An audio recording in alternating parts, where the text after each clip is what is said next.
Now at 6, Pittsburgh authorities investigate an early morning shooting. We'll have details. Plus, a Southwest Missouri man faces charges for a crash leading to the death of another person. And how the Cassville School District looks to bring more hands-on experience to students with a new research farm. The 4 states' most watched news starts now. Pittsburgh police are investigating a shooting that happened early this morning. This is KOAM News at 6. I'm Dow Quick. Police say it happened on the 300 block of West Forest Street shortly after 2 a.m. Officers found a 30-year-old man with a gunshot wound inside a home. That man was taken to the hospital. No word on his condition. Authorities say the shots came from outside the home and that the shooting was targeted. Miami, Oklahoma police have arrested a suspect in the stranger with candy case. He's Kirk William Owen of Grove, Oklahoma. He had been on probation with a 20-year sentence for lewd molestation of a child. Now he's suspected of violating parole. Owen was back in the spotlight due to a case out of Crawford County, Kansas, of allegedly enticing a minor. Back in July, the Crawford County Sheriff's Office investigated reports of a man in a white Corvette convertible offering juveniles bags of candy at a park in Cherokee, Kansas. Police say the man reportedly was wearing underwear and a shirt and asked the children for their home address. They believe Owen was that man. Police arrest an Anderson, Missouri man at his home in connection with a fatal crash last month. Vincent Castro, who had previously been in the hospital, is now charged with DWI, resulting in the death of another, among other charges, for the August 20th two-vehicle crash on Missouri 59 Highway in Anderson. The other driver, 65-year-old David Cunningham, was airlifted to Freeman Hospital in Joplin, where he was later pronounced dead. Castro's bond is set at $500,000. Let's check in with Doug Heddy for a first look at the weather. Well, it actually turned out to be a great day for us today. Again, just like we've seen all week long, temperatures mainly mid to upper 80s to near 90 degrees. You can see the cumulus clouds this afternoon kind of fizzling apart over the past hour or so. Look at our temps. Low to mid 80s on the Missouri side. It's 84 in Anderson. Grand Lake is sitting at 84. And then you hit 90 in Parsons, 92 in Chanute. So if you're heading out, which is probably pretty shortly, the 4 state Friday night football games here at about 7 o'clock. We're going to be sitting at about 82 degrees. By the fourth quarter, 73, but clear skies as we go through the evening hours. So a fantastic evening for Friday night football. All right, rain chances for the weekend, cooling down by Sunday, and then we'll warm back up next week. Of course, we're going to look at it all here in just a bit. See you soon. Some Kansas drivers might have to look out for a detour starting Monday. The Kansas Department of Transportation looks to close the US 400 bypass east of Baxter Springs. It'll be closed for construction as KDOT continues work on the US 166 expansion in Cherokee County. US 69A at Baxter Springs and US 166 will remain open. There will be a signed detour on US 68A, K66, and K26. The Cassville, Missouri School District has a new research farm. It's providing hands-on learning experience for high school ag students. Madison Horner explains what students have been able to do so far. Students are coming out here every morning for about an hour each day. They're gaining firsthand knowledge in raising livestock type animals such as beef cattle. Getting a hands-on experience is something like out of this world. It'll do a lot to a kid. It'll teach them a lot more than just a handbook. In addition to hands-on experience with live animals, students will learn farm management skills, including budgeting, fence repair, hay production, forage testing, ultrasound procedures, and vaccinations. You have to have an extreme work ethic, and I think that being out here is teaching kids tons of work ethic, something that they'll take on for the rest of their lives. Right now, the research farm has 14 stock feeder calves. 20 more are coming in on Saturday. The hope is to eventually have cow and calf production. This opportunity is big for students because Cassville is a very rural community. Jordan Ellis is the ag teacher at Cassville High School. He says agriculture is also the biggest contributor to the economy in Berry County. However, not every student in class comes from the farm and the agriculture industry. We want to show students more of the modern style of agriculture, and that will change each year. It will give students more of an opportunity to see what's current out there, what common current practices are, what are the most efficient ways to produce our food. I'm truly excited to see the growth that this farm is going to be able to do. The long-term goals for the research farm would be to eventually build a classroom offering a 2-hour farm management class for students. The presidents of Missouri Southern and KCU Joplin met today to reinforce their partnership. Missouri Southern students can enroll and take medical field-related classes over a 3-year period. After that, they can enroll in either medical or dental school with Kansas City University. This agreement between both schools allows students to complete their education in 7 years instead of 8 years. The important thing is that this is an agreement that we've had for at least 5 years with the Osteopathic Medical School, and now we're adding the College of Dental Medicine to it. So students from the area who wanted to go to medical school could participate. Now students who want to go to dental school can also participate. The agreement signed today extends the program for the next 5 years. Red Oak 2 and the Chamber of Commerce are celebrating their new partnership with a ribbon cutting. The ribbon cutting is part of a new building installation at Red Oak 2, the recreation of a historic town near Carthage. The Red Oak 2 Festival this weekend will feature a variety of events as a tribute to the Red Oak 2 founder and artist Lowell Davis. Oh wow, this is like a dream come true. You know, Lowell and I really wants to be a part of a chamber, so we're so excited and happy about it. The festival will be tomorrow from 9 a.m. to 5 p.m. Coming up, how former students of an all-black school in Missouri look to preserve the school's history. And later, we're live in Carthage as we take a look at the Tigers matchup tonight against the Nixa Eagles. An old school in Missouri is getting new life in hopes of preserving history. Reporter Dan Cohen visited the Douglas School in Higginsville, where he spoke with former students who once walked its halls. I learned to have joy and peace. Minnie, Wilbur, Frederick, and Travis are reminiscing about their school days in Higginsville, Missouri. Great memories. I really enjoyed it. They attended the Douglas School together. The 3 R's.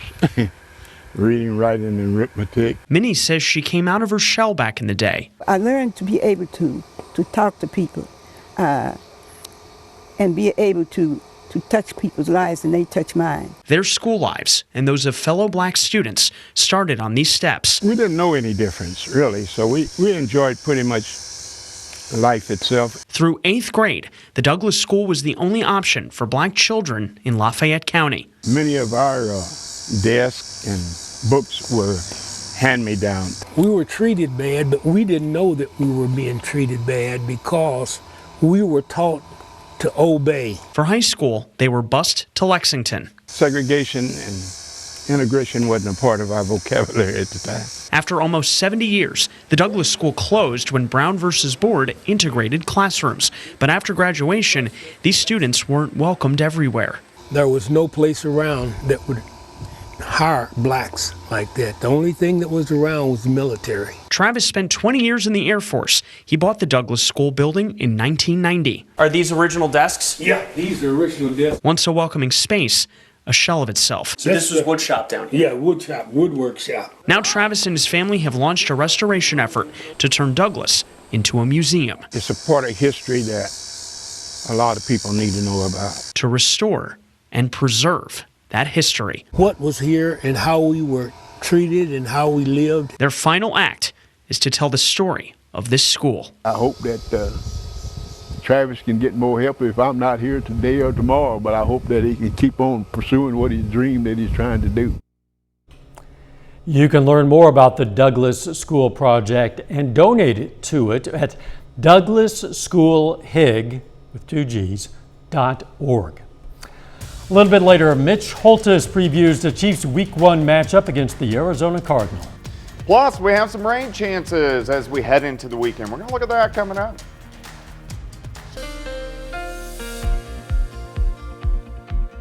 Well, we made it through the work week, most likely a shorter work week with a Labor Day. And Friday evening looks good. We got clear skies, nice shot. This is our Landers Chevrolet Cadillac of Joplin, right on the southeast side of the city. So we're looking at east and westbound traffic from I-44 in southwest Missouri. All right, high school football tonight. It looks good. 82 here at kickoff shortly. About 7 o'clock. By the fourth quarter, I think most of you are going to be sitting into lower 70s. Just fantastic weather, clear skies, not too windy, so get out and enjoy it. Look at our temps, a little bit cooler in southwestern Missouri, 84 Anderson, 84 in Carthage. You hit Oklahoma, 84 Miami, 86 in Veneta, but still 92 in Chanute, 90 in Neodesha. 7th in range line, sitting at 85. Southerly winds are light, humidity is at 43%. As we go through the evening, 82 by 7, 69 by midnight, 64 by 6. Overnight low is 63 and clear skies. All night long, that's what we've been seeing. Just a few cumulus clouds throughout the afternoon. Those are pretty much really dissipated. But most of the Central Plains look pretty good. Here's the beginnings of our next storm system. This system will start to affect us as we head into the weekend. We're going to combine a little tropical moisture we have to our south. So at least we have some rain chances in the forecast. So let's go ahead and break it down. I'm going to stop at midnight, upper 60s to near 70. Let's go into the morning hours. A few little clouds popping up. 6 a.m., lower 60s, nice warm up, lower 80s by noon, mostly sunny skies. So if you have outdoor activities tomorrow, it looks fine. Here's 3 p.m., a few isolated little showers starting to pop up. But again, most of us dry all the way into the evening. Here's 6:30. Look at the clouds increasing. Look at the showers increasing. Yates Center, Chanute, up toward Iola. Let's go to 9 p.m. Most of the metro is still dry, but Pittsburgh, Fort Scott, Nevada over towards Chanute, starting to pick up some showers, maybe even a random thunder shower. As we get to midnight tomorrow night, the metro is starting to get wet. A little heavier rain once you get up toward Fort Scott and Nevada, and again, some embedded little thunderstorms. Here's 3 o'clock in the morning Sunday. Most of the rain now on the Missouri side, and then by 6 a.m. most of it's going to be gone, but you can see we start the day with clouds, and then sunshine pops out as we get into the afternoon. Check out the temps. Highs upper 70s to near 80 degrees on Sunday. So if we look at our rain chances, they creep up as we get into tomorrow evening, and then as we go into Sunday morning, so scattered showers and thunderstorms, and then pushing out of the region. How much rain are you going to get? It's going to be light. Heaviest is going to be along north of I-44. I would say 0.2 of an inch, upwards to 1/2 of an inch once you get from Nevada over toward Lamar. Lesser amounts in our southern counties, maybe a trace to 1/10 of an inch. 89 tomorrow, 79 on Sunday, 52 Monday morning, 84 Monday, 58 Tuesday morning, and then our temps start creeping back up most of next week, kind of back in the range that we've been at all this week, which is pretty typical and not too bad. Yeah, and I'm loving the weekend temperature, especially on Sunday. Yeah, it looks good. Thanks, Doug. Still ahead tonight is one of the biggest high school football games of the season in southwest Missouri. Jacob Leonard's going to join us live from Carthage to preview the Tigers COC showdown with Nixa. That's coming up.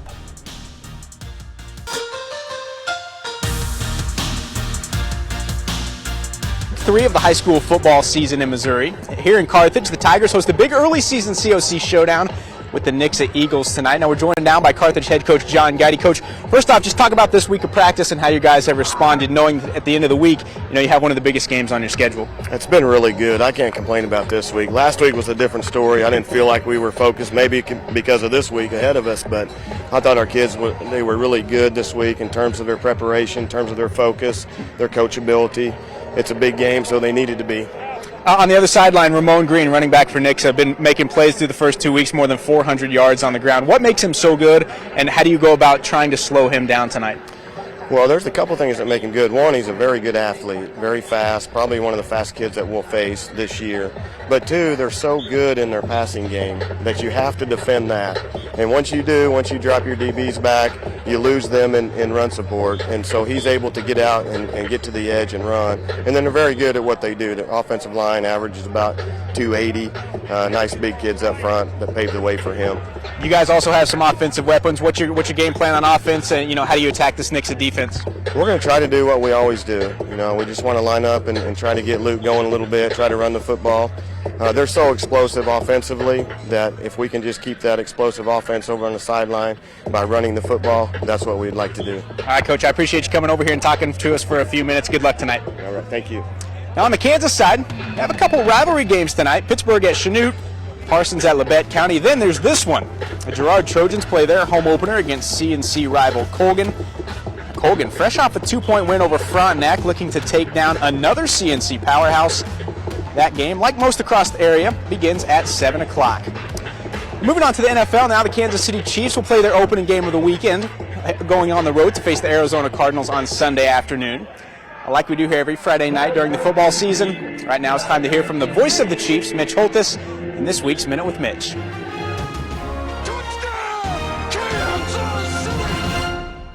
The Chiefs' 63rd season begins this week in the Arizona desert. If this season continues the Chiefs' pattern of success, don't overlook how it started way back in the spring, when Chiefs quarterback Patrick Mahomes conducted his own workouts in Texas with his teammates. Phase 1 of the Chiefs' off-season training was virtual, but Mahomes made it real by inviting others to join him in Fort Worth. Chemistry's hard to build in the NFL. It's even harder to maintain. Now, especially with Mahomes having 4 of his top 5 wide receivers being new to the team this year. Patrick Mahomes' magic isn't just all on the field. Mahomes is the 10-year-old kid who invites everybody over to his house to play, and everyone shows up and has a good time. If the Chiefs win this year, it's because Patrick invited his buddies to meet at Pat's place on this Minute with Mitch. The Minute with Mitch is brought to you by Como Jewelry. Every day's game day, Como Jewelry, Pittsburgh, Joplin. And that Chiefs-Cardinals game kicks off at 3:25 Sunday afternoon. You can watch it right here on KOAM. Before we get to that, though, we have a busy night of high school football here in the 4 states. Be sure to join us right here tonight at 10 for 4-State Friday night. We're going to have high school football highlights and scores from all across the area, including this big COC showdown in Carthage between the Tigers and Nixa Eagles. We're back after this. Take time now to honor a local veteran. Richard Hawkins served in the U.S. Army from 1943 to 45. His hometown, Joplin.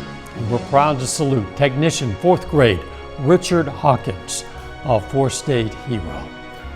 If you're ever on the go and you want to still be able to watch our newscast live, all you have to do is download the KOAM Plus app. It's available free of charge. Just search for KOAM Plus. Here's a look at what's coming up on KOAM News at 9 on Fox 14. Pittsburgh's Block 22 hosts a concert block party to bring the community together. Plus, we're going to check out the 31st annual Quapaw Nation Powwow and how a special agreement in the Senate could upend efforts to keep the government open. Those stories and a lot more tonight on KOAM News at 9 on Fox 14. From cookies to cake and, of course, lattes, pumpkin spice is everywhere, and now it's even in the dictionary. Merriam-Webster tweeted about adding the entry for that seasonal object of love and hate. Their words, not mine. Defining pumpkin spice as, quote, a mixture of usually cinnamon, nutmeg, ginger, cloves, and often allspice that's commonly used in pumpkin pie.